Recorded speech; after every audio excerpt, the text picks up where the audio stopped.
The Laṅkāvatāra Sūtra, Chapter 61.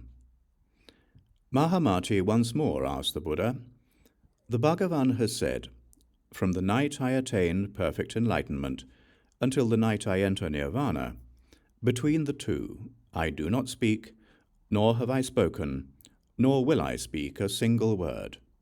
For not speaking is how a Buddha speaks.' Bhagavan, why does the Tathagata, the Arhat, the fully enlightened one, say, 'Not speaking is how a Buddha speaks'?" The Buddha told Mahāmati, "It is because of two truths that I make such a statement as this." "And which two?" "They are the truth that depends on personal realization and the ever-present truth. These are the two truths. It is because of these two truths that I make such a statement." And what do I mean by the truth that depends on personal realization? Whatever other Tathagatas realize, I also realize, nothing more, nothing less.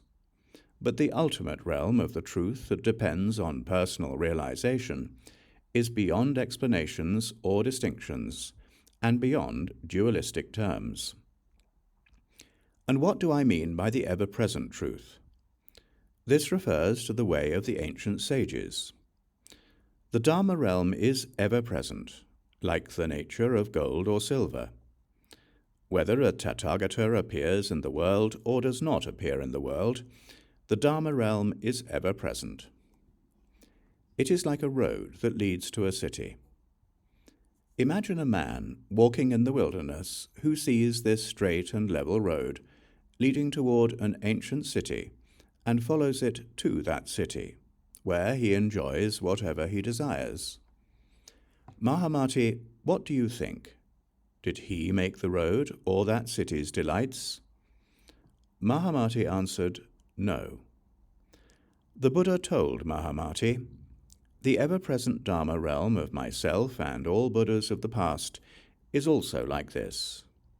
This is the reason I say that from the night of my enlightenment until I enter nirvana, between the two, I do not speak, nor have I spoken, nor will I speak a single word."